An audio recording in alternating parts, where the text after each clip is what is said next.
اللہ من الشیطان اللعین الرجیم بسم اللہ الرحمن الرحیم الحمد للہ رب العالمین ثم الصلاۃ والسلام علی صاحب التاج والمعراج والبراق والعلم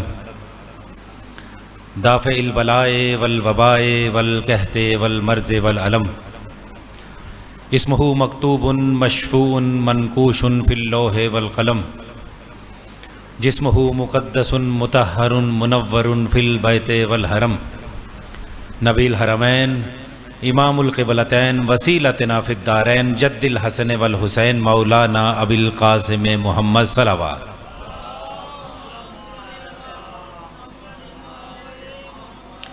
وعلی اطرتہ الطیبین الطاہرین المعصومین المظلومین الذین اذھب اللہ عنکم الرجس وطہرہم تطہیرا صلوات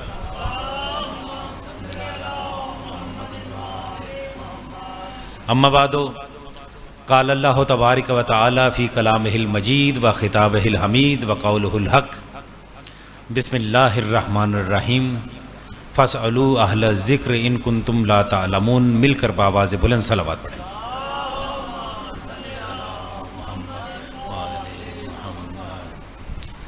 حضرات ذی وقار، محبان آل اطہار، شیعان حیدر کرار، برادران اہل سنت، ساکنان بزم معرفت، سرمستانہ میکدہ ولایت، میں نے آپ حضرات کی خدمت میں سورہ نحل کی آیہ مبارکہ کی تلاوت کی کہ جس میں اللہ رب العزت ارشاد فرما رہا ہے کہ فاسألوا اہل الذکر ان کنتم لا تعلمون، کہ اگر تمہیں کسی بات کا علم نہیں ہے، اگر تم کسی بات کو نہیں جانتے تو کیا کام کرو؟ اہل ذکر سے سوال کرو۔ اہل ذکر تمہیں ہر سوال کا جواب بتائیں گے کہ اس سوال کا جواب کیا ہے۔ توجہ فرما رہے ہیں آپ حضرات؟ یعنی اہل ذکر ہر سوال کا جواب تمہیں دیں گے۔ اور یاد رکھیے کہ یہ بارگاہ ایسی بارگاہ ہے کہ جہاں سے ہر سوال کا جواب آتا ہوتا ہے۔ اور یاد رکھیے کہ اس بارگاہ میں چاہے وہ اول ہونا، چاہے اوسط ہونا، چاہے وہ آخر ہونا، کل ہونا، یعنی یہاں پر پہلا بھی محمد ہے، وسط والا بھی محمد ہے، آخر والا بھی محمد ہے، وکلنا محمد، یہاں سب کے سب محمد ہیں۔ کسی سے بھی کوئی سوال پوچھا جائے تو ہر ایک اس سوال کا جواب عطا کرتا ہے۔ یاد رکھیے کہ ابن حدید معتزلی جو کہ شیعہ نہیں بلکہ اہل سنت ہیں، انہوں نے اپنی کتاب شرح نہج البلاغہ کے اندر اس بات کو تحریر کیا ہے کہ امیر المومنین علی بن ابی طالب کی بارگاہ میں جو شخص بھی آتا تھا امیر المومنین اسے اس کے سوال کا جواب عطا کیا کرتے تھے۔ اور صرف لوگ ہی نہیں آتے تھے بلکہ مختلف ممالک سے، مختلف علاقوں سے، مختلف خطوں سے مختلف قسم کے مورخ بھی آتے تھے تاکہ امیر المومنین کی بارگاہ میں جا کر امیر المومنین کی شخصیت کو دیکھا جائے اور علی کے متعلق ایک رائے قائم کی جائے کہ علی کس شخصیت کا مالک ہے۔ چنانچہ امیر المومنین کی بارگاہ میں بہت سے محققین آتے، بہت سے مورخین آتے۔ ابن حدید معتزلی شرح نہج البلاغہ کے اندر یہ تحریر کرتے ہیں، وہ کہتے ہیں کہ بہت سے مورخ امیر المومنین کی بارگاہ میں آئے کہ مولا کی بارگاہ میں پہنچ کر مولا سے سوالات کیے جائیں، مولا کی شخصیت کو دیکھا جائے کہ مولا کس شخصیت کا اور کس فکر کے مالک ہیں۔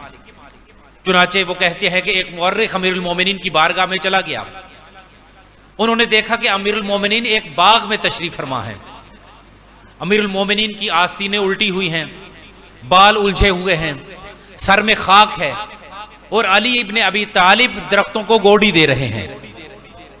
جب علی کی اس حالت کو مورخین نے دیکھا تو اس حالت کو اس طرح سے لکھ دیا کہ علی ابن ابی طالب اس شخصیت کا مالک ہے، اور اتنا سادہ شخصیت کا مالک ہے کہ ہم نے علی کو دیکھا کہ علی کی آستینیں الٹی ہوئی تھیں، علی کے بال بکھرے ہوئے تھے اور علی کے بالوں میں گرد تھی۔ علی ابن ابی طالب سے لوگ سوال کرنے کے لیے کھڑے تھے کہ علی ہم سوال کرنے کے لیے آپ کی خدمت میں حاضر ہیں، اور علی فرماتے تھے کہ یہ میرے کام کا وقت ہے، اور علی کبھی امانت میں خیانت نہیں کرتا۔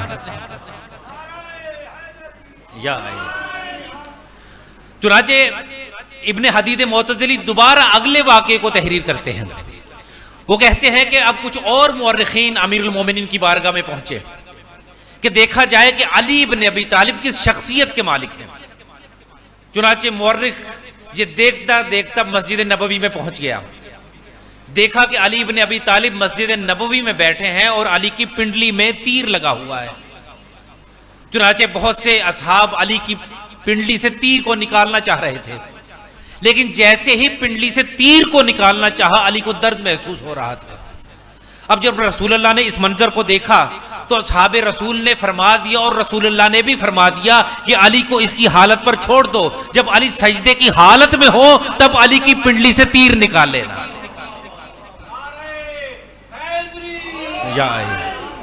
چنانچہ مورخ نے یہ لکھ دیا کہ علی ابن ابی طالب ایسا عبادت گزار شخص ہے کہ جب وہ سجدہ الہی میں ہوتا ہے تو اسے درد کا احساس بھی نہیں ہوتا۔ چنانچہ تاریخ بتاتی ہے کہ ایک اور مورخ علی ابن ابی طالب کی بارگاہ میں پہنچ گیا کہ میں دیکھوں کہ علی ابن ابی طالب کس شخصیت کے مالک ہیں، اور یاد رکھیے کہ میرے مولا کی شخصیت ایسی شخصیت ہے کہ ابن حدید معتزلی ہی بیان کرتے ہیں کہ علی ابن ابی طالب متضاد صفات کی حامل شخصیت ہے۔ جیسا کہ آپ جانتے ہیں کہ ایک شخص بہت بڑا عالم ہو تو جتنا بڑا وہ عالم ہوگا اتنا بڑا وہ پہلوان نہیں ہو سکتا۔ آپ نے دیکھا ہے کہ کوئی شخص بہت بڑا قبلہ عالم ہو اتنا ہی بڑا وہ پہلوان ہو، آپ کہیں گے یہ نہیں ہو سکتا، اس لیے کہ عالم ہونا ایک نزاکت کا کام ہے، ہر وقت وہ علم میں مستغرق ہوگا، جو پہلوان ہوگا وہ اپنی پہلوانی میں لگا رہے گا۔ تو ایک شخص جو جتنا بڑا عالم ہوگا وہ اتنا بڑا پہلوان نہیں ہو سکتا۔ اسی طرح ایک شخص بہت بڑا عبادت گزار ہو، بہت بڑا عابد ہو، جتنا بڑا وہ عابد ہوگا اتنا بڑا وہ سخی نہیں ہو سکتا۔ تو علی ابن ابی طالب کی ذات وہ ذات ہے کہ جن کے اندر دونوں صفات موجود ہیں۔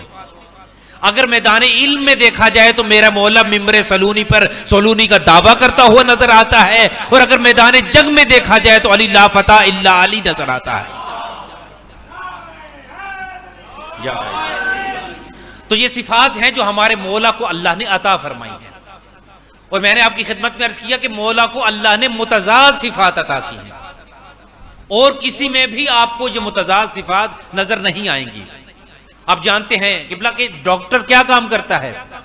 ڈاکٹر زندہ کو مردہ تو کر سکتا ہے، اسے بیماری سے موت کے گھاٹ تو اتار سکتا ہے، لیکن مردہ کو زندہ نہیں کر سکتا۔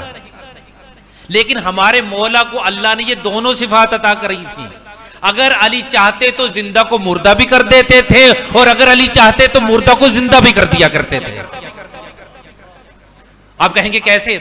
تاریخ یہ بتاتی ہے کہ جب میرا مولا منبر پر تشریف فرما تھا تو کسی شخص نے آ کر، ایک گروہ شخص کا آیا، اور چند منافقین نے یہ فیصلہ کیا کہ علی منبر پر سے یہ تو دعویٰ کرتے ہیں کہ پوچھو مجھ سے جو پوچھنا ہے، اس سے پہلے کہ تم مجھے کھو دو۔ تو چند لوگوں نے یہ فیصلہ کیا کہ آج علی سے ایسا فیصلہ کروایا جائے کہ فیصلہ کرتے ہوئے علی سے معاذ اللہ غلطی ہو جائے۔ چنانچہ 4 سے 5 منافقین نے یہ فیصلہ کیا کہ آج علی سے ایک فیصلہ کروایا جائے گا کہ جو علی معاذ اللہ غلط کریں گے۔ چنانچہ 4 سے 5 افراد نے یہ فیصلہ کیا کہ آج ایسے شخص کو تیار کیا جائے جو ہو تو زندہ، لیکن علی کی بارگاہ میں لے کر جایا جائے کہ یا علی یہ مر گیا ہے۔ چنانچہ ایک باپ اپنے بیٹے کو تیار کر کے لے آیا، جب وہ تیار کر کے لے آیا تو آ کر روتے ہوئے کہنے لگا کہ یا علی یہ میرا بیٹا ہے، یہ دنیا سے چلا گیا ہے، اس کی نماز جنازہ پڑھا دیجئے۔ اب جب وہ مولا کے پاس اپنے بیٹے کو لے کر آیا تو تاریخ یہ کہتی ہے کہ مولا نے اس کی طرف مسکرا کر دیکھا، مسکرا کر دیکھ کر میرے مولا نے ارشاد فرمایا کہ کیا اس کا جنازہ پڑھا دوں؟ توجہ کیجئے گا، کہا کہ کیا اس کا جنازہ پڑھا دوں؟ فرمایا یا علی یہ مردہ ہے، جنازہ پڑھا دیجئے۔ کہا یہ مردہ ہے؟ کہا کہ ہاں مردہ ہے۔ کہا پہلے تو مردہ نہیں تھا، اب جب میں علی نے کہہ دیا کہ یہ مردہ ہے تو اللہ نے اسے مار دیا۔ اب جب مولا نے اس کا نماز جنازہ پڑھانا شروع کیا تو وہ افراد جو جنازے میں شرکت فرما تھے وہ ایک دوسرے کو کوہنی مارتے ہوئے اس مردے سے بول کر کہنے لگے کہ اٹھ جا اٹھ جا اٹھ جا، لیکن وہ زندہ ہوتا تو اٹھتا۔ اب جیسے ہی میرے مولا نے نماز جنازہ اس کا پڑھا دیا تو لوگوں نے اسے اٹھانا چاہا، اب زندہ ہوتا تو اٹھتا۔ ایک مرتبہ باپ جو تھا اس بیٹے کا مولا کے قدموں میں گر پڑا، کہنے لگا کہ مولا میرا بیٹا تو زندہ تھا، یہ مردہ کیسے ہو گیا؟ مولا نے فرمایا تو میں تجھ سے پوچھ رہا تھا کہ یہ زندہ ہے اسے اٹھا لے، لیکن تو نے خود ہی کہہ دیا کہ یہ مر چکا ہے۔ اب جب میں علی نے کہہ دیا کہ یہ مر گیا تو پھر یہ مر گیا۔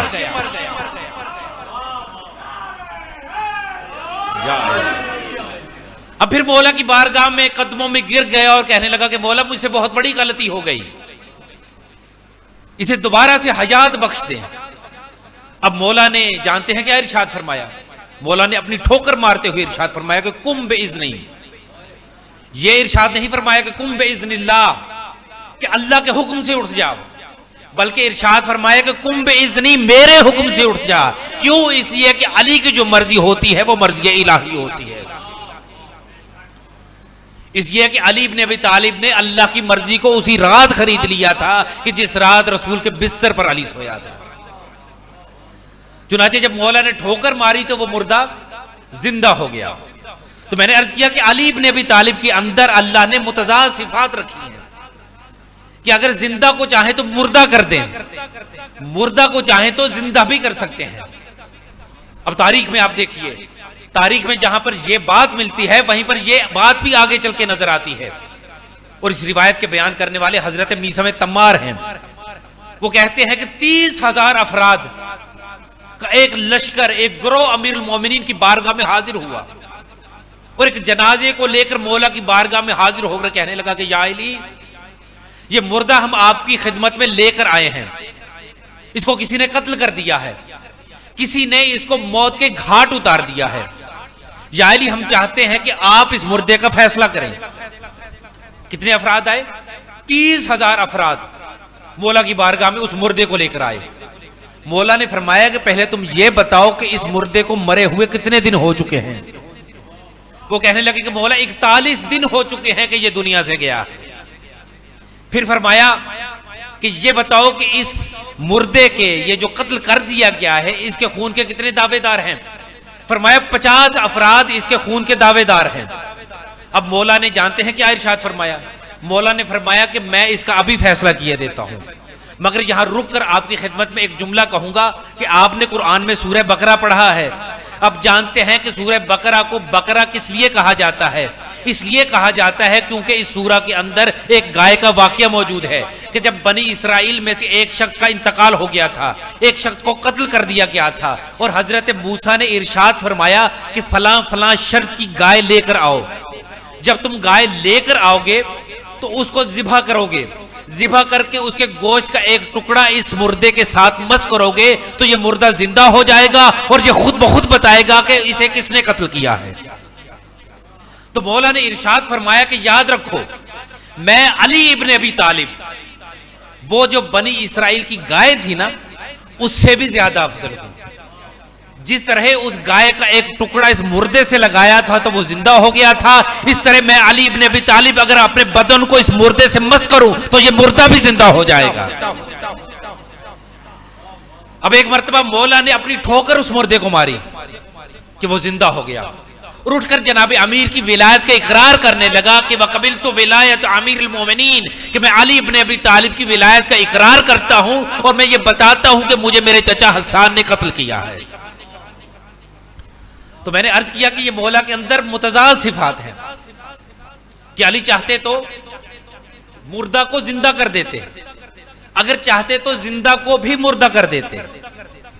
اور یاد رکھیے کہ یہ جناب امیر کو اللہ نے متضاد صفات عطا کی تھی، جن میں سے ایک یہ ہے کہ اگر کوئی شخص جناب امیر کے پاس آتا اور آ کر مولا سے ایک سوال کرتا تو علی چاہتے تو ایک سوال کے 10 جواب دے دیا کرتے تھے، اور اگر چاہتے تو مختلف سوالات کا ایک ہی قبلہ جواب عطا کر دیا کرتے تھے۔ آپ کہیں گے کیسے؟ آپ نے سنا ہوا واقعہ ہے، میں صرف مختصر انداز میں بیان کر کے آگے کی طرف بڑھوں گا کہ میرے مولا کے پاس ایک شخص آیا، آ کر یہ کہنے لگا کہ یا علی بتائیے علم افضل ہے یا دولت؟ آپ کا سنا ہوا ہے، علم افضل ہے یا دولت؟ یعنی 10 افراد آئے، 10 کے 10 افراد نے ایک ہی سوال کیا کہ یا علی بتائیے کہ علم افضل ہے یا دولت افضل ہے؟ مولا نے فرمایا علم افضل ہے۔ فرمایا کیسے؟ فرمایا اس لیے افضل ہے کہ علم انبیاء کی میراث ہے، جبکہ دولت فرعون، نمرود اور قارون کی میراث ہے۔ اتنے میں دوسرا شخص آیا، آخر کہنے لگا کہ یا علی بتائیے علم افضل ہے یا دولت؟ فرمایا علم۔ کہا وہ کیسے؟ فرمایا کہ علم انفاق کرنے سے بڑھتا ہے، جبکہ دولت خرچ کرنے سے بڑھتی نہیں بلکہ کم ہو جاتی ہے۔ اتنے میں تیسرا شخص آیا، وہ بھی آ کر پوچھنے لگا کہ یا علی علم افضل ہے یا دولت؟ فرمایا علم۔ فرمایا وہ کیسے؟ فرمایا اس لیے علم افضل ہے کہ علم انسان کی حفاظت کرتا ہے، جبکہ دولت کی انسان کو حفاظت کرنی پڑتی ہے۔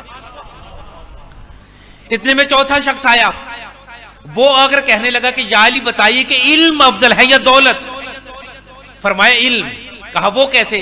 فرمایا جس کے پاس علم ہوتا ہے وہ عالم ہوتا ہے، عالم کے دوست بہت زیادہ ہوتے ہیں، جس کے پاس دولت ہوتی ہے اس کے دشمن بہت زیادہ ہوتے ہیں۔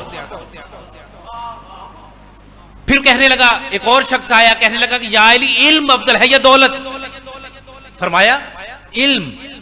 فرمایا وہ کیسے؟ فرمایا کہ علم میں چوری ہونے کا امکان نہیں ہوتا، جبکہ دولت کے اندر چوری ہونے کا امکان ہو جاتا ہے۔ اگلا شخص آیا، اس نے کہا کہ یا علی علم افضل ہے یا دولت؟ فرمایا علم۔ کہا وہ کیسے؟ فرمایا کہ علم جو ہے وقت کے گزرنے کے ساتھ پرانا نہیں ہوتا، بلکہ ہر دور میں نیا رہتا ہے، جبکہ دولت جو ہوتی ہے وقت کے گزرنے کے ساتھ ساتھ پرانی ہو جاتی ہے۔ پھر ایک اور شخص آیا اور وہی ایک ہی سوال کرنے لگا، کہنے لگا کہ علم افضل ہے یا دولت؟ فرمایا علم۔ کہا وہ کیسے؟ فرمایا کہ علم جو ہے وہ بندے کے اندر عاجزی پیدا کرتا ہے، جبکہ دولت جو ہے وہ بندے کے اندر سنگ دلی اور سختی پیدا کرتی ہے۔ اب وہ جب 10 کے 10 افراد مولا سے سوال کا جواب لے کر جانے لگے نا، تو میرے مولا نے جاتے ہوئے افراد سے ایک جملہ کہا کہ ایھا السائلون، اور سوال کرنے والوں یہاں پر رک جاؤ، تم تو 10 افراد مجھ سے سوال کرنے کے لیے آئے ہو نا، اگر قیامت تک بھی مجھ سے یہی سوال کرنے کے لیے آتے تو میں علی بن ابی طالب وہ ہوں تو کہ قیامت تک ہر ایک کو الگ الگ جواب عطا کرتا۔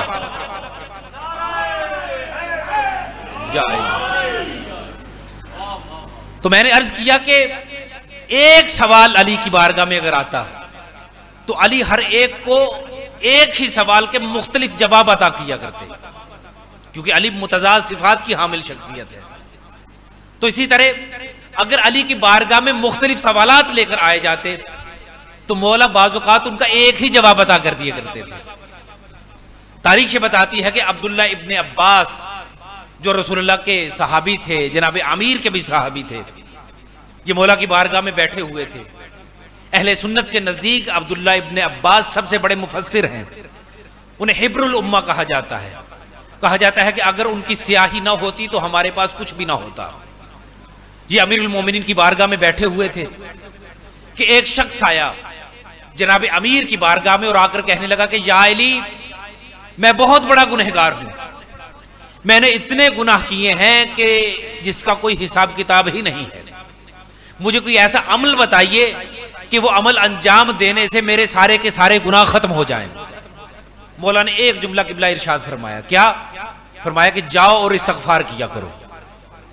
وہ شخص اٹھا اور چلا گیا۔ اتنے میں دوسرا شخص آیا، آ کر کہنے لگا کہ یا علی میں بہت ہی غریب ہوں، میرے پاس دولت نہیں ہے، پیسہ نہیں ہے، 2 وقت کی روٹی پوری نہیں ہوتی، کوئی ایسا عمل بتائیے کہ 2 وقت کی روٹی میسر آنے لگے۔ فرمایا کہ اٹھو اور جاؤ اور استغفار کیا کرو۔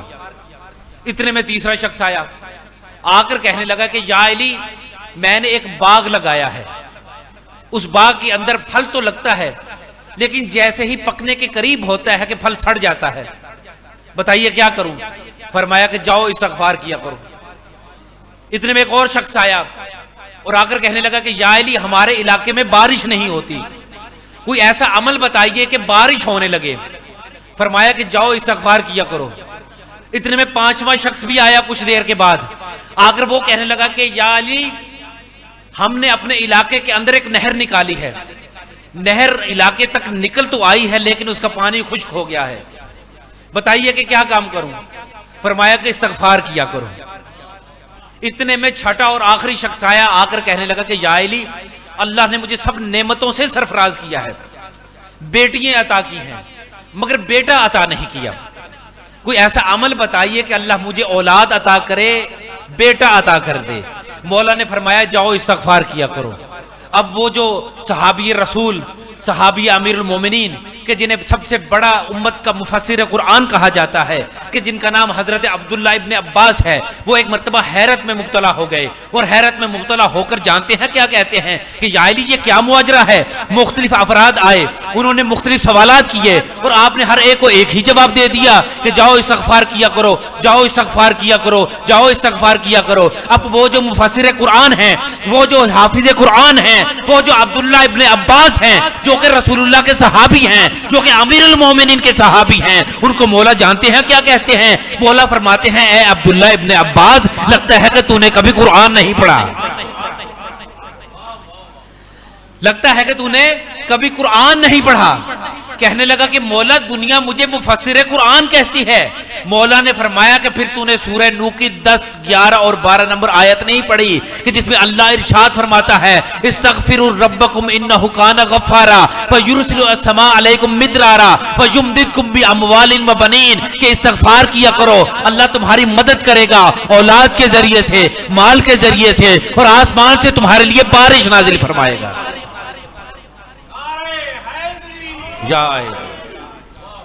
اور آسمان سے تمہارے لیے بارش کو نازل فرمائے گا۔ یہ ذات علی ابن ابی طالب ہے کہ جن کو اللہ نے متضاد صفات سے نوازا ہے۔ اور یاد رکھیے کہ یہ جو آپ نعرہ حیدری لگاتے ہیں نا، یہ نعرہ حیدری لگانا کوئی شیعوں کی سنت نہیں ہے، یہ رسول اللہ کی سنت ہے۔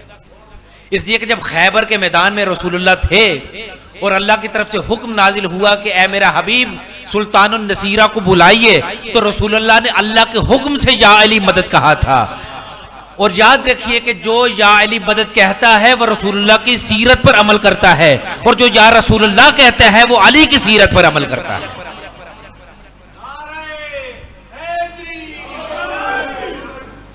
اور اسی بات سے میں بات کو آگے بڑھاتا چلوں اور ایک نقطہ آپ کی خدمت میں عرض کروں گا جو کہ ہمارے ممبر پر سے بہت کم بیان کیا جاتا ہے، لیکن یہ مجھ بندے حقیقی تحقیق ہے جو آپ کی خدمت میں عرض کرنے لگا ہوں، تاکہ ہمارے ممبر پر سے صرف اور صرف فضائل نہیں بلکہ فضائل کے ساتھ ساتھ کچھ فکری چیزیں بھی بیان کی جانی چاہیے، جیسا کہ کل ایک چھوٹی سی کوشش آپ کی خدمت میں عرض کی اور آج بھی ایک کوشش آپ کی خدمت میں عرض کروں گا۔ یاد رکھیے کہ رسول اللہ نے امیر المومنین کو ہر مشکل وقت میں بلایا، اور آپ جانتے ہیں کہ خیبر میں حیدر کو پکارا گیا، لیکن ایک جنگ ایسی بھی تھی کہ جس میں حیدر موجود نہ تھے، لیکن امام حسین علیہ السلام نے ثانی حیدر کو پکارا،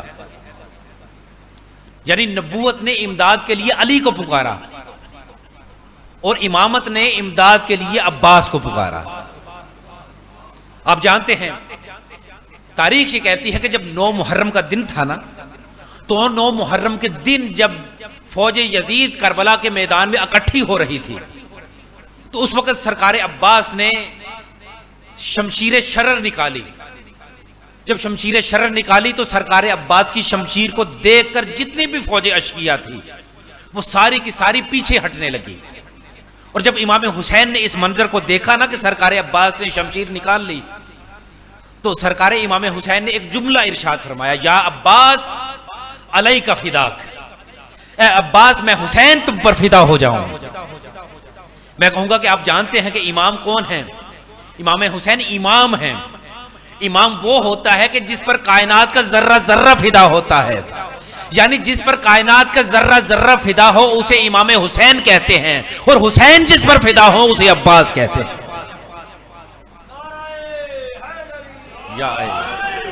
تو سرکار عباس کوئی عام ہستی نہیں، سرکار عباس ثانی حیدر ہیں، سرکار عباس امام وفا ہیں، سرکار عباس سلطنت خداداد کے واحد وہ امام کے بیٹے ہیں۔ کہ جنہیں سلطان وفا بھی کہا جاتا ہے، جنہیں صحیفہ وفا بھی کہا جاتا ہے، جو کہ علمدار لشکر امام حسین علیہ السلام ہیں، جو کہ سقائے اہل بیت رسول انعام بھی ہیں اور سقائے سکینہ بھی ہیں، اور سرکار عباس وہ ہستی ہیں کہ جو رئیس شجاعان بھی ہیں، یعنی جو رئیس شجاعان ہو اسے عباس کہتے ہیں، جو شجاعوں کا راس و رئیس ہو اسے سرکار عباس کہتے ہیں۔ روایات میں لکھا ہے کہ ملاعب الاسینہ، یعنی جو سنانوں اور نیزوں سے کھیلنے والا ہو اسے عباس کہتے ہیں، جو قمر بنی ہاشم ہو اسے عباس کہتے ہیں، جو عالم ربانی ہو، جو موحد لاسانی ہو، جو ہم شکل علی ہو اسے عباس کہتے ہیں۔ اسی لیے شاعر نے امیر المومنین کی صورت کے بارے میں کیا خوبصورت شعر کہا ہے کہ عباس کو ہم صورت علی نہ کہو، قبلہ توجہ کیجئے گا، عباس کو ہم صورت علی نہ کہو، توجہ کیجئے گا، عباس کو ہم صورت علی نہ کہو، سننے کے نسہری تو خدا کہہ دیں گے۔ عباس کو ہم صورت علی نہ کہو، سننے کے نسہری تو خدا کہہ دیں گے۔ تو جناب سرکار عباس جو ہیں وہ پروردہ آغوش ام البنین سلام اللہ علیہا ہیں۔ روایت یہ بتاتی ہے کہ امام حسین علیہ السلام نے بی بی ام البنین کی آغوش پر فخر کیا، اور بی بی ام البنین کی آغوش پر صرف فخر نہیں کیا بلکہ بی بی کے دودھ پر بھی فخر اور ناز کرتے ہوئے بتایا کہ میرا بھیا عباس ام البنین کا پالا ہوا ہے۔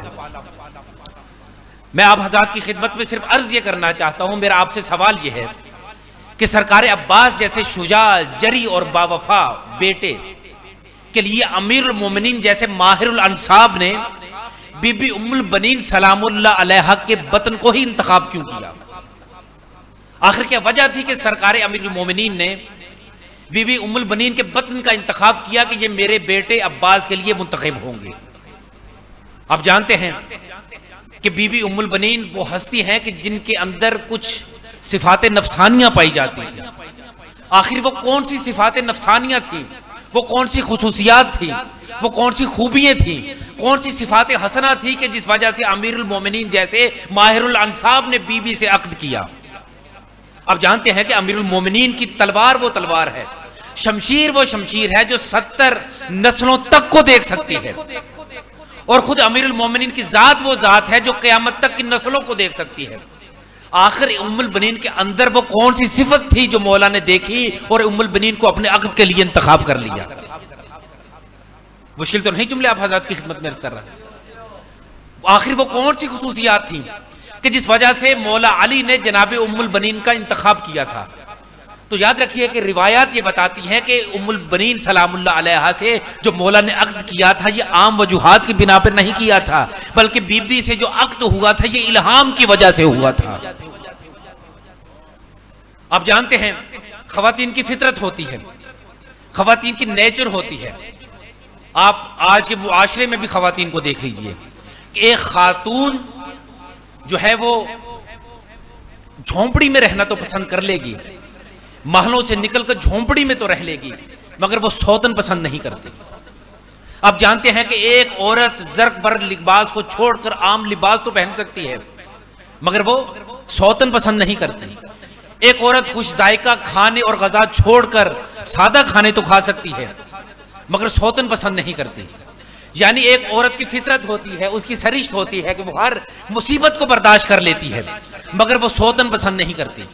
میں چند جملے عرض کرنا چاہوں گا، ان جملوں کو آپ کہیں اور جا کر منسلک کیجئے گا کہ ایک شخص کہ اگر اس کی پہلی بیوی کا انتقال ہو چکا ہو اور وہ دوسری شادی کر لے، تو آپ نے آج کے معاشرے میں بھی اس بات کو دیکھا ہوگا کہ اگر کسی کی پہلی عورت، پہلی بیوی جو با اخلاق ہو، جو با کردار ہو، ہر طرح کی صفت اس میں موجود ہو، اگر وہ دنیا سے چلی جائے اور وہ دوسری شادی کر لے اور پہلی بیوی کو یاد کر کے وہ روتا رہے اور اس کے نام کی قربانیاں دیتا رہے، تو دوسری بیوی جانتے ہیں کیا کام کرتی ہے؟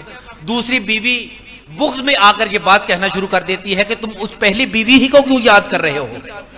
میں بھی تو جوان ہوں، میں بھی تو کنواری ہوں، میری طرف کیوں توجہ نہیں کرتے؟ لہٰذا اگر پہلی بیوی کے بچے ہو جائیں تو پہلی بیوی کے بچوں سے وہ بغض رکھنے لگے گی، ان سے دشمنی رکھنے لگتی ہے، ان سے پردہ کرنے لگتی ہے، چاہے بازار میں وہ ننگے سر پھرتی رہے، یعنی جہاں تک وہ اس کی دشمنی کا عالم ہو جاتا ہے۔ لیکن بی بی ام البنین سلام اللہ علیہا کی شخصیت وہ شخصیت ہے کہ جس نے جناب زہرا کے بچوں سے اتنی محبت کی کہ اپنے بچوں پر بھی بی بی نے فوقیت عطا کر دی۔ اب اس وقت کے معاشرے کی عورتوں کو دیکھیے اور بی بی ام البنین کی سیرت کو دیکھیے، آپ کو اس وقت کے معاشرے میں ایسی عورتیں بھی نظر آئیں گی کہ جن کا کردار اتنا پست تھا کہ کردار کی پستیاں بھی ان کے سامنے پست ہو جاتی ہیں، جبکہ بی بی ام البنین سلام اللہ علیہا کی شخصیت ایسی شخصیت ہے کہ آسمان کی بلندیاں بھی وہاں پر رفتیں لیتی ہوئی نظر آتی ہیں۔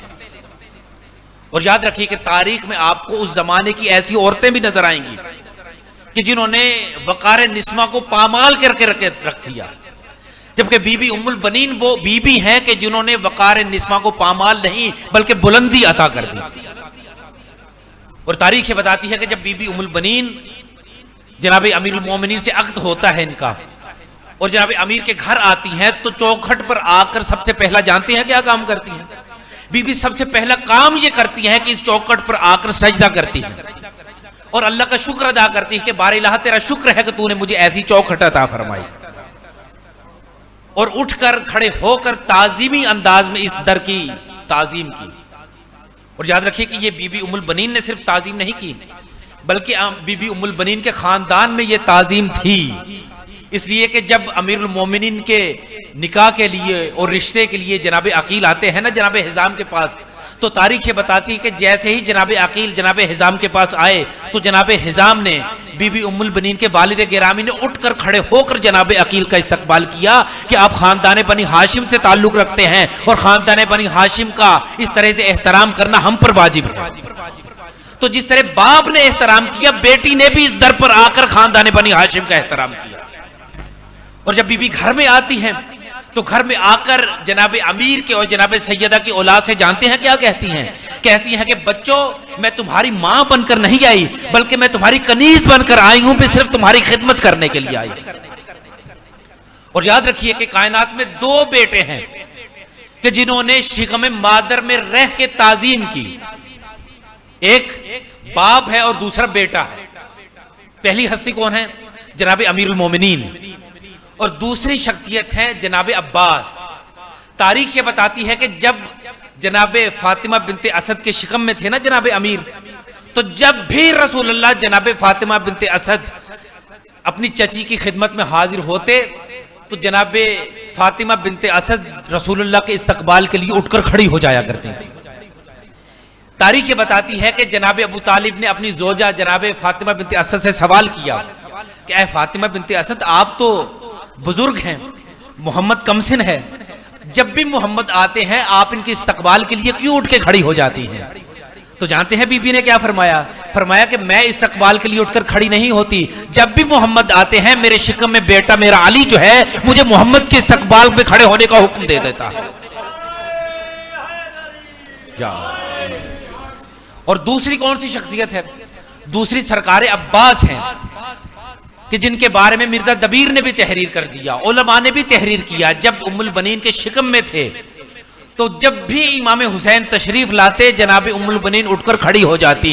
امام حسین کہتے کہ اماں آپ ہمارے استقبال کے لیے کیوں اٹھ کر کھڑی ہوتی ہیں؟ فرماتی میں کھڑی نہیں ہوتی، میرے شکم میں جو میرا بیٹا ہے وہ مجھے اٹھ کر کھڑے ہونے کا حکم دیتا ہے۔ تو یہ جناب ام البنین سلام اللہ علیہا کی شخصیت ہے، یہ بی بی کی شخصیت ہے اور یہ بی بی کی سیرت ہے کہ آل محمد اور امام بھی ان کی تعظیم کے لیے اٹھ کر کھڑے ہو جاتے ہیں۔ اب میں چاہتا ہوں کہ تاریخی اعتبار سے کچھ دیر کے لیے آپ کو پیچھے کی جانب لیتا چلوں۔ یاد رکھیے کہ اس خاندان کے اندر صرف ایک ہی فاطمہ نہیں گزری، تاریخی طور پر اگر آپ پیچھے کی جانب چلے جائیے تو آپ کو معلوم ہوگا کہ اس خاندان میں صرف جناب سیدہ کا نام ہی فاطمہ نہیں ہے، بلکہ تاریخ میں جناب سیدہ سے پہلے بھی آپ چلے جائیں اور بی بی کے بعد بھی آپ دیکھیں کہ اس خاندان میں فاطمہ کئی بیویاں آئی ہیں۔ اب جانتے ہیں کہ جناب امیر المومنین کی والدہ کا کیا نام تھا؟ فاطمہ بنت اسد۔ جناب امیر المومنین کی زوجہ کا کیا نام ہے؟ فاطمہ بنت محمد۔ جناب سیدہ کی نانی کا کیا نام ہے؟ جناب خدیجہ کی ماں کا نام جناب فاطمہ بنت زائدہ۔ اسی طرح سے دیکھا جائے کہ جناب ہاشم کی زوجہ کا کیا نام ہے؟ ان کا نام ہے جناب فاطمہ بنت عمر۔ یعنی اس خاندان میں ایک فاطمہ نہیں گزری بلکہ کئی فاطمہ ہیں جو اس خاندان میں گزری ہیں. اور آپ جانتے ہیں کہ بی بی ام البنین جو ہیں ان کو بھی اللہ نے جو اس میں گرامی عطا کیا وہ بھی فاطمہ ہے.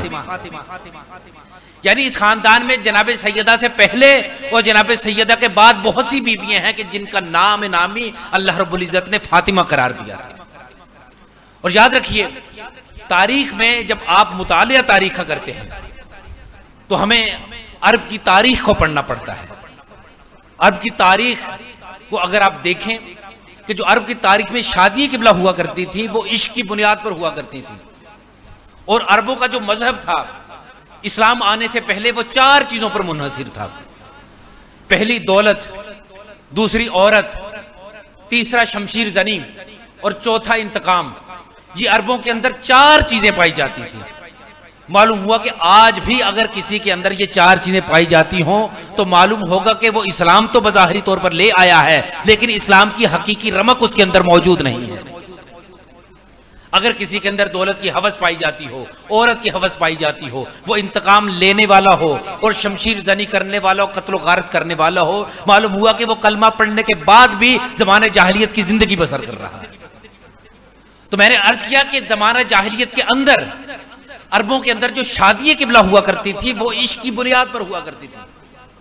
یعنی اگر کسی عورت کی شادی بھی ہو جاتی تو وہ کردار کے طور پر ٹھیک نہیں ہوتی تھی.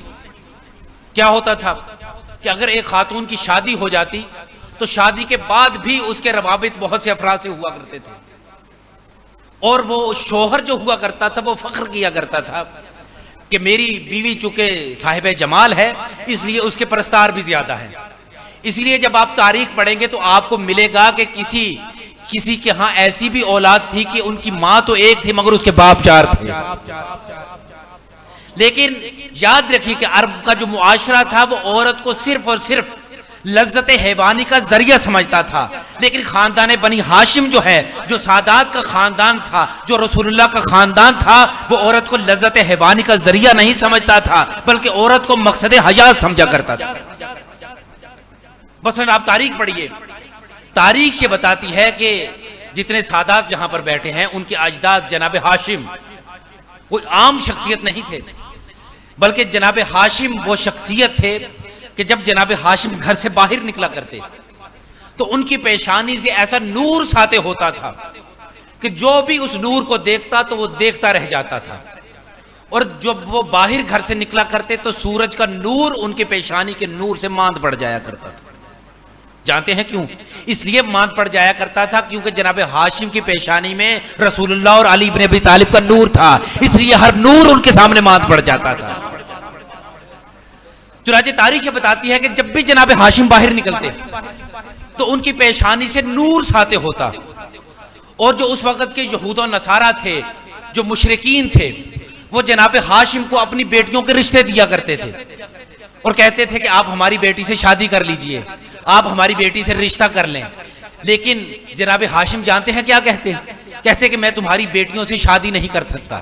وہ کہتے کہ آپ ہم سے مال و دولت لے لیں، آپ ہم سے جاگیر لے لیں، آپ ہم سے جائیداد لے لیں، ہماری بیٹیوں سے شادی کر لیں. مگر جناب ہاشم ارشاد فرماتے کہ میں تمہاری بیٹیوں سے شادی نہیں کر سکتا. جانتے ہیں کیوں؟ اس لیے کہ وہ فرماتے تھے کہ ہمارے ہاں کردار کو فوقیت دی جاتی ہے، مال و دولت کو فوقیت نہیں دی جاتی.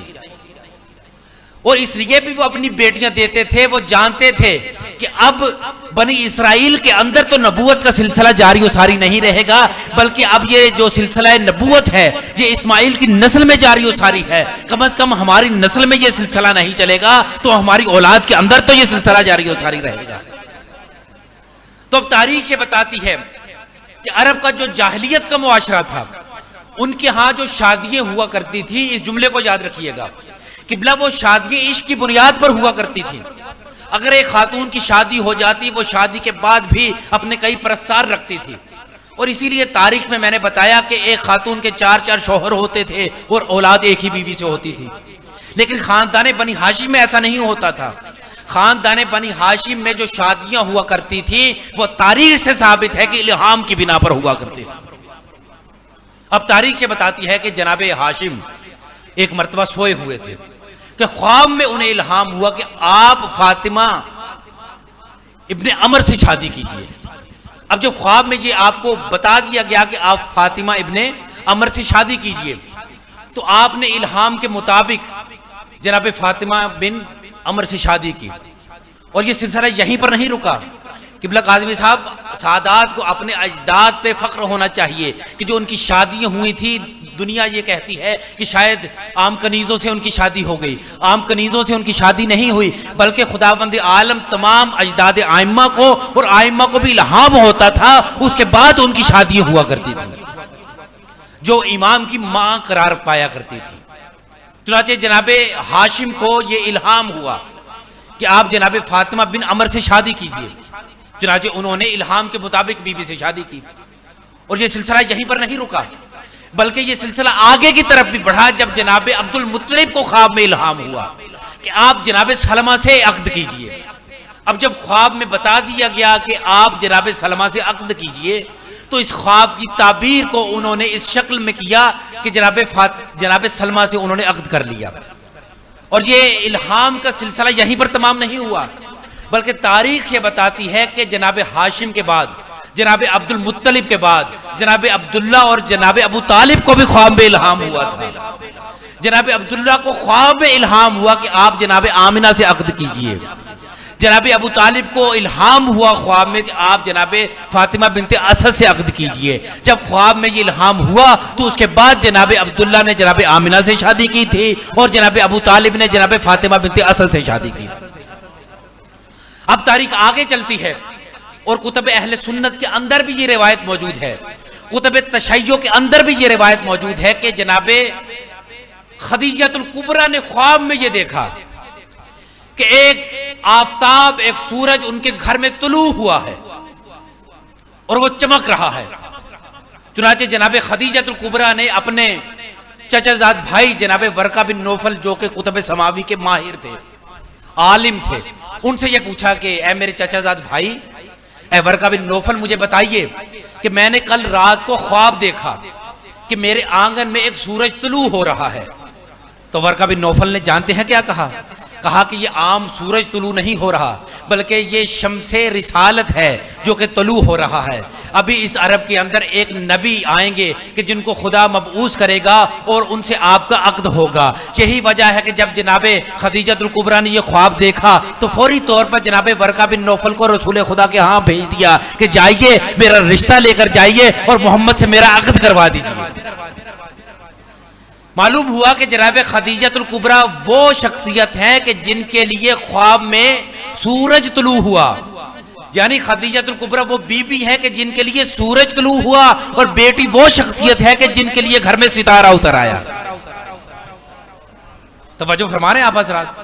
اب تاریخ یہ بتاتی ہے کہ تاریخ آگے چلتی ہے. آگے کیا چل کے کرتی ہے کہ جب رسول اللہ معراج میں جاتے ہیں تو معراج میں رسول اللہ کو یہ حکم ملتا ہے کہ اے میرا حبیب، ہم نے سیدہ کا عقد آسمانوں پر پڑھ دیا ہے. کس کے ساتھ؟ علی کے ساتھ. لہٰذا آپ بھی زمین پر جب جائیں تو علی اور فاطمہ کا جا کر آپس میں عقد کروا دیں. اس لیے رسول اللہ نے فرمایا کہ لولا علی لمکان علی فاطمہ تو کف آدم فمن دونہ، کہ اگر علی نہ ہوتے تو اللہ کی دھرتی پر فاطمہ کو کوئی کفر نہ ہوتا. اور یاد رکھیے کہ اس نقطے کو بھی آپ کی خدمت میں عرض کرتا چلا جاؤں کہ رسول اللہ نے کیا فرمایا؟ اگر علی نہ ہوتے تو اللہ کی دھرتی پر فاطمہ کو کوئی کفر نہ ہوتا. اب آپ اس جملے کو سنیں گے نہیں بلکہ دیکھیں گے. رسول اللہ نے فرمایا کہ اگر علی نہ ہوتے، توجہ کیجئے گا، اگر علی نہ ہوتے تو اللہ کی دھرتی پر فاطمہ کو کوئی کفر نہ ہوتا. یعنی بی بی اس منزل پر فائز ہیں، اور علی ابن ابی طالب وہ ہے کہ بی بی کے مد مقابل ہم کفر قرار پاتے ہیں. رسول اللہ نے فرمایا کہ اگر علی نہ ہوتے تو فاطمہ کے کوئی برابر نہ ہوتا. اور اب علی کون ہیں کہ جنہوں نے دعوت ذوالعشیرہ میں رسول کی نصرت کی، وہ علی. جنہوں نے جنگ بدر میں رسول اللہ کی نصرت کی، وہ علی. جنہوں نے احد میں رسول اللہ کی نصرت کی، وہ علی. جنہوں نے خیبر میں رسول اللہ کی نصرت کی، وہ علی. جو فاتح خیبر ہے وہ علی. جن کے لیے غدیر میں رسول اللہ نے من کنت مولا فہذا علی مولا کا اظہار کیا، وہ علی. یعنی اتنے اعزاز جب علی پاتے ہیں تب جناب سیدہ کے برابر آتے ہیں. اسی لیے رسول اللہ نے فرمایا کہ اگر علی نہ ہوتے تو اللہ کی دھرتی پر فاطمہ کو کوئی کفر نہ ہوتا. تو رسول اللہ جب معراج میں جاتے ہیں تو تب اللہ حکم دیتا ہے کہ میرا حبیب علی اور فاطمہ کا عقد میں نے عرش پر طے کر دیا ہے، اس لیے جب آپ فرش پر جائیں تو علی اور فاطمہ کا عقد آپ عملی طور پر کر کے دکھا دیں۔ اب تاریخ آگے چل کے یہ بتاتی ہے کہ جب بی بی ام البنین سے جناب امیر کا عقد ہونا تھا، اس کے لیے تاریخ میں قبلہ کیا درج ہے؟ اس کے لیے تاریخ میں یہ درج ہے کہ بی بی ام البنین سوئی ہوئی تھی کہ بی بی نے خواب میں دیکھا کہ 3 ستارے بی بی کی آغوش میں آ کر گر گئے اور ایک چاند بی بی کی آغوش میں آ کر گرا۔ اب بی بی اٹھی، بی بی نے اپنی والدہ سے اس خواب کو بیان کیا کہ اماں میں نے خواب میں یہ دیکھا کہ 3 ستارے میری آغوش میں آ کے گر گئے اور ایک چاند میری آغوش میں گرا، اماں اس کی تعبیر کیا ہے؟ اے اماں آپ تو خواب کی تعبیر بہتر جانتی ہیں، آپ مجھے بتائیے کہ اس خواب کی کیا تعبیر ہے؟ تو بی بی ام البنین سے ان کی والدہ کیا فرماتی ہیں؟ بی بی نے فرمایا کہ یہ جو چاند آپ کی آغوش میں گرا ہے اس کا مطلب یہ ہے کہ اللہ آپ کو چاند یعنی قمر جیسا بیٹا عطا فرمائے گا، یعنی دوسرے جملوں میں کہا کہ اللہ آپ کو قمر بنی ہاشم عطا فرمائے گا۔ پھر فرمایا کہ 3 اور بیٹے بھی عطا فرمائے گا جو کہ ستارے ہوں گے۔ تو آپ نے دیکھا کہ جناب ہاشم سے لے کر جناب ام البنین تک اس خاندان میں جتنی بھی شادیاں ہوئی ہیں وہ سب کی سب الہام کی بنا پہ ہوئی۔ اور اب اگلا جملہ جو آپ کی خدمت میں عرض کروں گا یہ مجھ حقیر و تقصیر کی تحقیق ہے، اگر پسند آئے تو بول کر اس جملے پہ تائید کیجئے گا۔ سوال اب یہ پیدا ہوتا ہے، بہت ہی اہم سوال جو آپ کی خدمت میں عرض کرنا، میں سوال کرنے سے پہلے خود اس سوال کو لطف لے رہا ہوں کہ جب آپ کو اس سوال کا جواب ملے گا آپ خود اس سوال کے جواب کا لطف لیں گے۔ سوال یہ پیدا ہوتا ہے کہ تمام اماموں کی ازواج نے امام کی شادی کے بعد عقد ثانی کیوں نہیں کیا؟ آپ نے آج تک اس سوال پہ غور کیا کہ جب ایک امام دنیا سے چلے گئے، امام کی زوجہ نے امام کے جانے کے بعد عقد ثانی کیوں نہیں کیا؟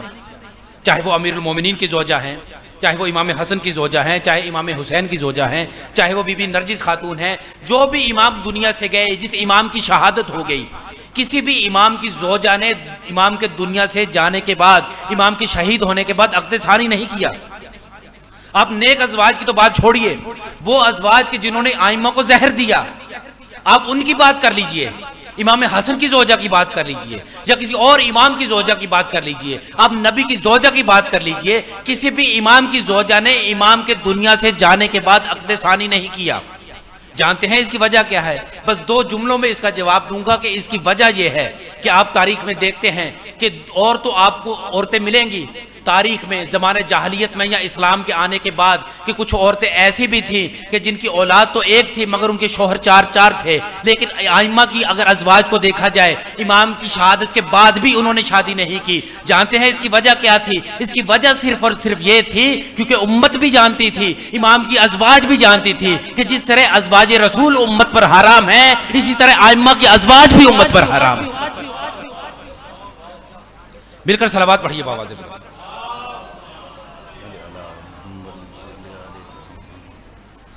بس عزیزان گرامی، وقت چونکہ محدود ہے اس لیے محدود وقت میں آپ کی خدمت میں مطالب کو عرض کیا۔ بس ایک بات آپ کی خدمت میں عرض کر کے مصائب کے چند جملے عرض کرنا چاہوں گا، اور میری کوشش یہی ہوتی ہے کہ مجالس میں فضائل کے ساتھ ساتھ کچھ فکری باتیں بھی پیش کی جائیں، کیونکہ واحد درس گاہ یہ مجالس ہی ہیں کہ جہاں سے ہمیں درس ملے گا۔ قبلہ جو بات عرض کرنا چاہتا ہوں وہ مصائب ہی سے مرتبط ہے۔ بس ایک سوال آپ کی خدمت میں پیش کر کے اس کا جواب دے کے مصائب کے 2 جملے پیش کر کے گفتگو کو مکمل کروں گا۔ قبلہ آپ نے آج تک یہ بات سنی ہے کہ امام حسین علیہ السلام نے نوک نیزہ پر قرآن مجید کی تلاوت کی تھی، لیکن کہ آج تک ہم نے اس بات کو سوچا کہ امام حسین علیہ السلام نے نوک نیزہ پر قرآن مجید کی تلاوت کیوں کی تھی؟ یاد رکھیے کہ علماء نے، جن میں ایک نام علامہ جعفر ششتری کا بھی ہے کہ جن کی کتاب ہے خصائص حسینیہ، اس میں وہ تحریر کرتے ہیں کہ امام حسین علیہ السلام نے نوک نیزہ پر جو قرآن مجید کی تلاوت کی تھی اس کی 4 وجوہات تھی۔ 4 وجوہات کی بنا پر امام حسین علیہ السلام نے نوک نیزہ پر قرآن مجید کی تلاوت کی تھی۔ وہ پہلی وجہ یہ بیان کرتے ہیں کہ امام حسین علیہ السلام نے مظلومیت کے عالم میں، غربت کے عالم میں، عالم غربت میں غریب الوطنی میں امام نے نوک نیزہ پر جو قرآن مجید کی تلاوت کی، اس کی پہلی وجہ یہ تھی کہ امام حسین علیہ السلام بتلانا یہ چاہتے تھے کہ اے مسلمانوں، تم نے میرے نانا پر ہذیان کی تہمت لگائی تھی نا، تم نے میرے نانا پر ہذیان کا الزام لگایا تھا، جبکہ میرے نانا کو معمولی سا بخار تھا، اور تم مجھے دیکھو، میں رسول اللہ کا جز ہوں، میں مصطفیٰ کا جز ہوں۔ قبلہ اس جملے پر آپ مجھے داد دیے بغیر نہیں رہ سکیں گے کہ میں مصطفیٰ کا جز ہوں، میرا بدن کربلا کے میدان میں پڑا ہوا ہے، جبکہ میرا سر کوفہ و کربلا، کوفہ کے میدان میں، کوفہ کے بازار میں، کوفہ کے دربار میں، اسی طرح شام کے بازار میں، شام کے دربار میں پھرایا جا رہا ہے، اور میں قرآن کی تلاوت نوک نیزہ پر کر رہا ہوں۔ اگر کہیں پر میں غلط تلاوت کر رہا ہوں تو مجھے بتاؤ، اگر میری گفتگو میں، میرے قرآن کی تلاوت میں ہذیان ہے تو بولو۔ جب میں سر بدن سے الگ ہو کر میری قرآن کی تلاوت میں تم ہذیان ثابت نہیں کر سکتے تھے تو تم نے میرے نانا پر ہذیان کا الزام کیوں لگایا؟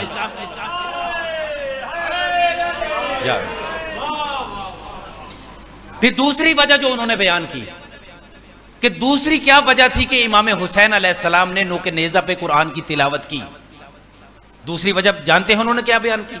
دوسری وجہ یہ بیان کی کہ رسول اللہ نے ارشاد فرمایا تھا، آپ کی سنی ہوئی حدیث، کہ انی تارکم فیکم الثقلین کتاب اللہ و اطرتی اہل بیتی ما ان تمسکتم بہما لن تضلوا بعدی حتی یرد علی الحوض، کہ رسول اللہ نے ارشاد فرمایا تھا کہ میں تم میں دو چیزیں چھوڑے جا رہا ہوں، ایک قرآن اور دوسری اہل بیت۔ رسول اللہ نے فرمایا تھا کہ ان دونوں چیزوں سے اپنا دامن نہ چھڑانا، ان دونوں چیزوں سے اپنے آپ کو متمسک رکھنا، اپنے آپ کو جوڑے رکھنا، حتی یرد علی الحوض، یہاں تک کہ میرے پاس تم حوض کوثر پر پہنچو۔ گویا کہ علامہ جعفر ششتری نے یہ لکھا کہ امام حسین علیہ السلام نے اس لیے بھی نوک نیزہ پر قرآن کی تلاوت کی، گویا کہ بتانا چاہا کہ اے مسلمانوں، تم نے قرآن کو اہل بیت سے جدا کرنا چاہا، تم نے چاہا کہ قرآن اور اہل بیت جدا ہو جائیں۔ اسی لیے آپ تاریخ میں دیکھتے ہیں کہ یزید جب اپنے دربار میں بیٹھا ہوا تھا تو وہ دو کام کر رہا تھا، کل بھی آپ کی خدمت میں عرض کر رہا تھا کہ وہ شراب بھی پی رہا تھا اور قرآن کے اوراق پر شراب کے ظرف کو بھی رکھتا جا رہا تھا، اور دوسرے ہاتھ سے چھڑی سے امام کے ہونٹوں کی، لبوں کی گستاخی بھی کر رہا تھا۔ امام نے فرمانا چاہا کہ تم چاہتے ہو کہ قرآن اور اہل بیت جدا ہو جائیں؟ فرمایا ہرگز ایسا نہیں ہوگا، تم ہمیں مدینے سے جدا تو کر سکتے ہو، تم ہمیں مکے سے جدا تو کر سکتے ہو، تم ہمیں رسول سے داغ فراق تو دے سکتے ہو، تم ہم پر پانی تو بند کر سکتے ہو، تم ہمارے بچوں کو، ہمارے جوانوں کو، ہمارے بوڑھوں کو، ہمارے مہمانوں کو سب کو شہید تو کر سکتے ہو، تم ہمیں قید تو کر سکتے ہو، تم ہم پر تلوار تو چلا سکتے ہو، تم علی اکبر کے سینے میں تیر تو پیوست کر سکتے ہو، تم علی اصغر کو ایک کان سے دوسرے کان تک ذبح تو کر سکتے ہو، تم عباس کے بازو تو قلم کر سکتے ہو، تم جناب قاسم کے ٹکڑے تو کر سکتے ہو، تم حسین کا گلا جدا تو کر سکتے ہو، تم سکینہ کو تماچے تو مار سکتے ہو، تم سکینہ کے کانوں سے در تو چھین سکتے ہو، تم عباس کو تم شہید تو کر سکتے ہو، تم سجاد کو اور زینب کی پشت پر تازیانے تو مار سکتے ہو، تم انہیں قید تو کر سکتے ہو، تم ان کے خیموں کو جلا تو کر سکتے ہو، لیکن تم قرآن اور اہل بیت کو جدا نہیں کر سکتے۔ چنانچہ علامہ جعفر ششتری تیسری وجہ بیان کرتے ہیں، وہ کہتے ہیں کہ امام حسین نے جو نوک نیزہ پر قرآن مجید کی تلاوت کی، اس کی تیسری وجہ کیا تھی؟ وہ تیسری وجہ یہ بیان کرتے ہیں کہ امام حسین نے نوک نیزہ پر جو قرآن مجید کی تلاوت کی، اس کی وجہ یہ تھی کہ امام حسین دراصل بتلانا یہ چاہتے تھے کہ شہید زندہ ہوتا ہے۔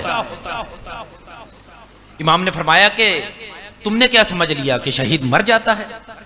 امام نے فرمانا چاہا کہ قرآن جب ارشاد فرما رہا ہے کہ لا تحسبن الذین قتلوا لا تحسبن الذین قتلوا فی سبیل اللہ اموات، کہ ہرگز فکر بھی نہ کرنا کہ جو اللہ کی راہ میں مر جائے وہ مردہ ہوتا ہے، بل احیاء، بلکہ وہ زندہ ہیں، عند ربہم یرزقون، وہ ایسے عالم میں زندہ ہیں کہ وہ اللہ سے رزق پاتے ہیں۔ کہا جب قرآن نے فرما دیا کہ شہید زندہ ہوتا ہے، تمہیں اے مسلمانوں پھر بھی یقین نہ آیا؟ میرے رسول نے فرما دیا کہ جو اہل بیت کی محبت میں مر جائے، من مات علی حب آل محمد مات شہیدہ، کہ جو آل محمد کی محبت میں مر جائے وہ زندہ ہوتا ہے، تمہیں یقین نہیں آیا؟ میرا رسول اعلان کرتا رہا کہ میرے ساتھ جنگ میں جاؤ، لڑو، تم جنگ سے بھاگ جاتے رہے، اس لیے کہ تمہیں یقین ہی نہیں تھا کہ شہید زندہ ہوتا ہے۔ فرمایا میں نوک نیزہ پر قرآن کی تلاوت کر رہا ہوں اور بول کر بتلا رہا ہوں کہ مجھے دیکھو اور میری آواز کو سنو، کہ جس طرح میں شہید ہو کر زندہ ہوں اسی طرح اسلام کے لیے شہید ہو جانے والا زندہ ہوتا ہے۔ اور چوتھی اور آخری وجہ بتائی علامہ جعفر ششتری نے کہ امام حسین نے نوک نیزہ پر جو قرآن مجید کی تلاوت کی اس کی وجہ کیا تھی؟ انہوں نے کہا کہ امام حسین علیہ السلام نے نوک نیزہ پر جو قرآن مجید کی تلاوت کی اس کی وجہ یہ تھی کہ امام بتلانا یہ چاہتے تھے کہ نوک نیزہ پر قرآن کی تلاوت کرنا معجزہ ہوتا ہے۔ اللہ اکبر۔ امام نے فرمایا کہ نوک نیزہ پر قرآن کی تلاوت کرنا معجزہ ہوتا ہے، چنانچہ جب میں اس معجزے کا اظہار کروں گا تو دنیا میری تلاوت سننے میں مصروف ہو جائے گی، اور نبی زادیوں کے سروں پر چادر نہیں ہے، نبی زادیوں کی چادر اور ان کا پردہ بچ جائے گا۔ بس عزادارو، امام حسین علیہ السلام نے سر کٹوا کے بھی بہت کوشش کی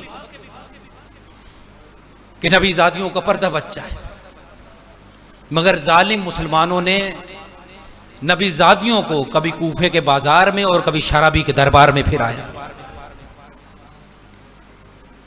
آپ دعا کیجئے میرے ساتھ مل کے کہ خدا کرے کہ اگر کسی کو قانون اپنی گرفت میں لے کر جا رہا ہو تو راستے میں کوئی واقف نہ مل جائے،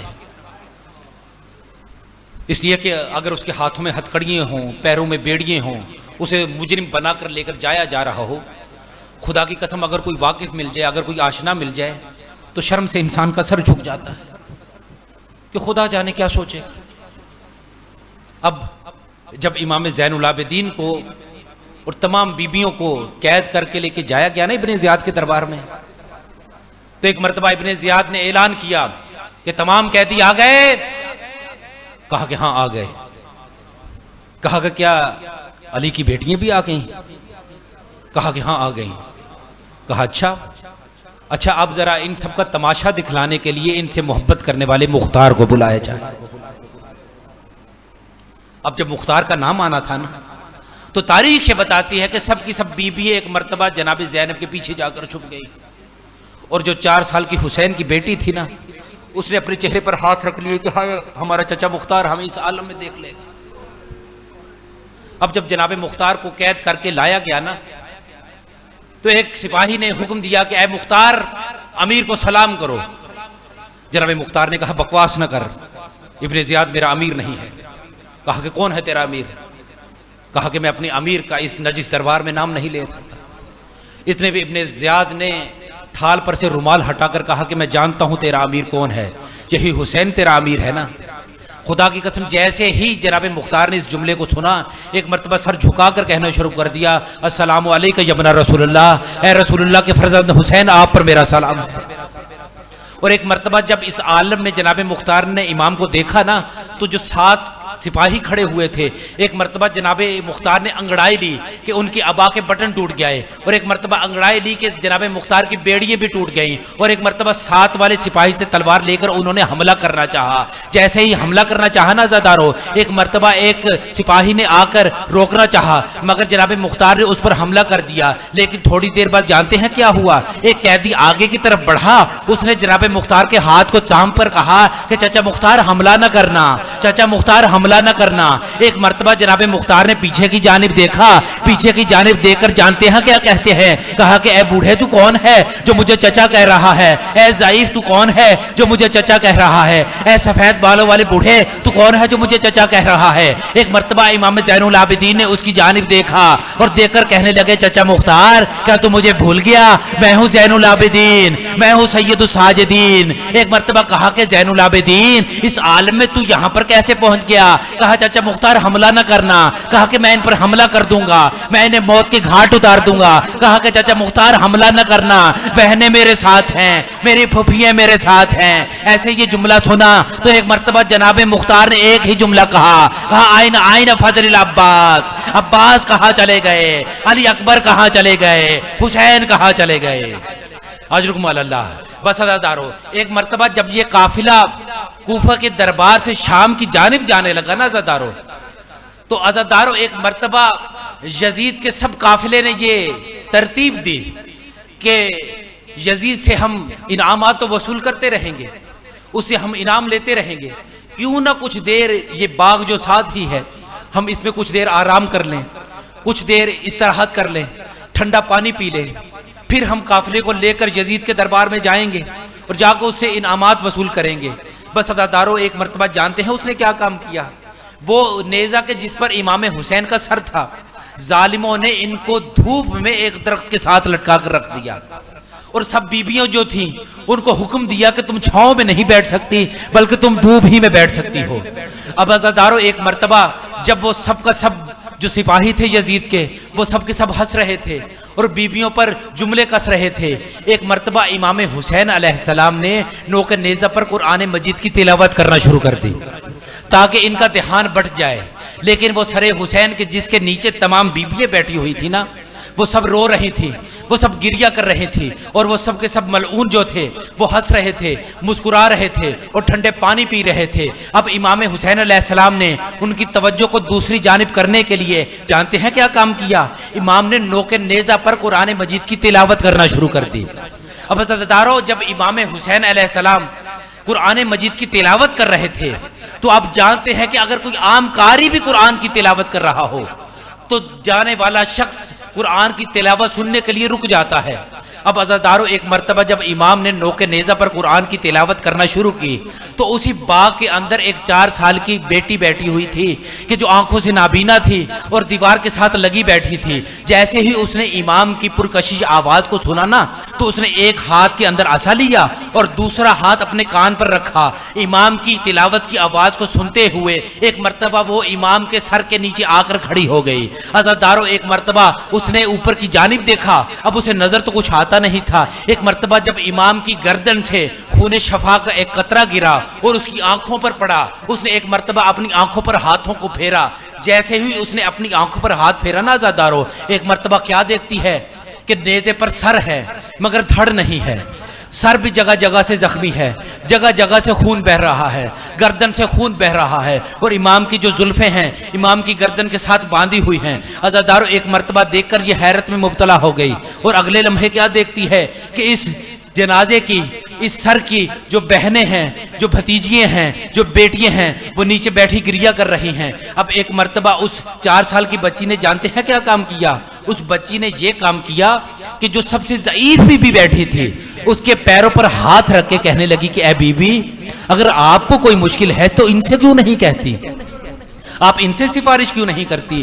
میں آنکھوں سے نابینا تھی، انہوں نے مجھے آنکھیں عطا کر دی۔ ایک 4 سال کی بی بی نے اٹھ کر کہا کہ اے آمنہ، ہم تجھے بھی جانتے ہیں، ہم تیرے خاندان کو بھی جانتے ہیں، ہم تیرے باپ کو بھی جانتے ہیں، ہماری دعاؤں ہی سے تو پیدا ہوئی ہے، ہمارے وسیلے ہی سے تو تجھے اللہ نے وجود بخشا ہے۔ ایک مرتبہ جب یہ جملہ اس نے سنا نا تو جو سب سے ضعیف بی بی بیٹھی تھی ان سے مخاطب ہو کر کہنے لگی کہ یہ بی بی کون ہے؟ کہا کہ ان کو کچھ نہ کہے، یہ اسی بی بی کی تو بہن ہے، یہ اسی مولا کی تو بہن ہے۔ اب اس نے جب یہ جملہ سنا نا عزادارو، ایک مرتبہ اٹھی اور اپنے باپ کے پاس دوڑ کر چلی گئی اور اپنے باپ کو آواز دیتے ہوئے کہنے لگی کہ بابا جلدی سے آ، میں تجھے کچھ کہنا چاہتی ہوں، بابا جلدی سے میرے پاس آ، میں تجھے ایک بات بتلانا چاہتی ہوں۔ اب باپ نے دور ہی سے کہا کہ بیٹی تجھے نظر تو آتا نہیں ہے، اس لیے یہیں پر کھڑی رہ، میں ابھی تیرے پاس آتا ہوں۔ کہا کہ بابا تجھے فکر کرنے کی ضرورت نہیں ہے، میری بینائی واپس آ گئی ہے، اب مجھے سب کچھ نظر آتا ہے۔ ایک مرتبہ باپ دوڑا ہوا آیا اور اپنی بیٹی کو ایک مرتبہ اس نے سینے سے لگایا، سینے سے لگا کر اس کی آنکھوں کو چوم کر کہنے لگا کہ بیٹی یہ کیا معجزہ ہو گیا کہ تجھے نظر بھی آنے لگا؟ کہا کہ بابا تجھے پتہ نہیں ہے کہ ہمارے باغ میں ایک عجیب و غریب حکیم آ گیا ہے، ہمارے باغ میں ایک طبیب آ گیا ہے جس کا دھڑ نہیں ہے، جس کا سر ہے، جس کا سر جگہ جگہ سے زخمی ہے، اس کے سر سے جگہ جگہ سے خون بہ رہا ہے، اس کی زلفیں اس کے نیزے سے بندھی ہوئی ہیں اور وہ مریضوں کو شفا عطا کرتا ہے، وہ اندھوں کو بینائی عطا کرتا ہے۔ جیسے ہی باپ نے اس جملے کو سنا نا عزادارو، ایک مرتبہ بیٹی کو کہتا ہے کہ بیٹی جلدی سے میرے ساتھ چل، میں جا کے اس طبیب کو شکریہ ادا کرنا چاہتا ہوں۔ بس عزادارو اس جملے کو برداشت کیجئے گا، کہنے لگا کہ میں اس طبیب کا شکریہ ادا کرنا چاہتا ہوں، مجھے اس طبیب کے پاس لے چل۔ ایک مرتبہ مرتبہ 4 سال کی بچی اپنے باپ کے سامنے کھڑی ہو گئی اور کھڑے ہو کے جانتے ہیں کیا کہتی ہے؟ ہاتھ جوڑ کر کہتی ہے کہ بابا تجھے مریم کی عزت کا واسطہ، بابا تجھے عیسیٰ کی عزت و آبرو کا واسطہ، بابا تو باغ میں نہ آنا۔ کہا کہ بیٹی میں اس طبیب کا شکریہ ادا کرنا چاہتا ہوں۔ کہا کہ بابا تجھے مریم کی عزت و آبرو کا واسطہ باغ میں نہ آنا۔ کہا بیٹی کیوں نہ آنا؟ کہا اس لیے نہ آنا کیونکہ جس نے مجھے شفا عطا کی ہے اس کی بیٹیاں ننگے سر بیٹھی ہیں، جس نے مجھے شفا عطا کی ہے اس کی بہنوں کے سروں پر چادر رہی ہے۔ الا لعنۃ اللہ علی القوم الظالمین وسیعلم الذین ظلموا ای منقلب ینقلبون۔ بار الہ تجھے محمد و اہل بیت محمد کا واسطہ ہے، ہماری اس قلیل سی عبادت کو اپنی بارگاہ میں قبول و منظور فرما۔ بار الہ تجھے محمد و اہل بیت محمد کا واسطہ ہے، یا محمود و بحق محمد، یا اعلیٰ بحق علی، یا فاطر السماوات والارض بحق فاطمہ، یا محسن و بحق الحسن، یا قدیم الاحسان بحق الحسین علیہ السلام۔ بار الہ تجھے محمد و آل محمد کا واسطہ ہے، جتنے بھی مومن عزادار یہاں پر تشریف فرما ہیں، بار الہ تجھے محمد و آل محمد کا واسطہ ہے، تمام مومنین کی عزت و آبرو کی حفاظت فرما۔ جتنے بھی بیمار ہیں، جتنے بھی زخمی ہیں، جتنے بھی بے روزگار ہیں، بر الہ انہیں روزگار عطا فرما، ان کی پریشانیوں کو دور فرما۔ بر الہ تجھے محمد و آل محمد کا واسطہ ہے، بانی مجلس قبلہ سید اختر نقی نقوی صاحب کو صحت کاملہ و عاجلہ عطا فرما، ان کی تمام بیماریوں کو دور کر، ان کی اولادوں میں اس سلسلہ مجالس کو جاری و ساری رکھ۔ بر الہ تجھے محمد و آل محمد کا واسطہ ہے، جج صاحب کے زوجہ کے درجات بلند فرما، ان کے جملہ مرحومین و مرحومات، ان کے والدین، ان کے برادران جو دنیا سے جا چکے ہیں، جو شہید ہو چکے ہیں، آپ جتنے مومنین یہاں پر بیٹھے ہیں، آپ کے جتنے بھی عزیز و اقارب دنیا سے جا چکے ہیں، میری دعا ہے کہ خداوند متعال ان کے درجات کو بلند فرمائے، انہیں محمد و اہل بیت محمد کے جوار میں اعلیٰ علیین میں اعلیٰ مقام عطا فرمائے۔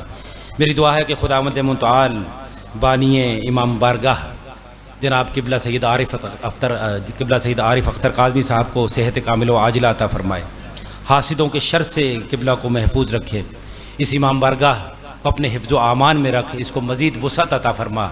قبلہ سید عارف اختر کاظمی صاحب کی عزاداری کے سلسلے کو ان کی نسلوں میں بار الہ جاری و ساری رکھ۔ جتنے بھی مومن تشریف فرما ہیں، میری مائیں بہنیں بیٹھی ہوئی ہیں، اگر کوئی بے اولاد ہے اللہ رب العزت اسے اولاد نرینہ عطا فرمائے۔ تمام دعاؤں کی ایک ہی دعا کہ جس کے اندر سب دعائیں پوشیدہ ہیں کہ بار الہ تجھے محمد و آل محمد کا واسطہ ہے، ہمارے حقیقی مولا امام زمانہ کا جلد ظہور فرما۔ اپنی دعاؤں کی قبولیت کے لیے اور صحت کاملہ و عاجلہ کے لیے ایک مرتبہ مل کر باواز بلند صلوات پڑھیں۔